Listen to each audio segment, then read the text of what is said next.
Sinasabi mo sa akin, hinalikan ka niya? Yes. Sa lips?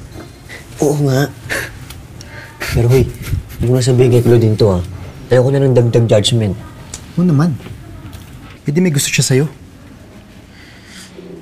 Hindi ko rin talaga alam. Kasi parang ginawa niya lang yun as an act. Kaya ako naguguluhan hindi ko alam kung bakit. Pero sa tingin ko, may kinalaman yun dun sa mga kasabay namin sa elevator.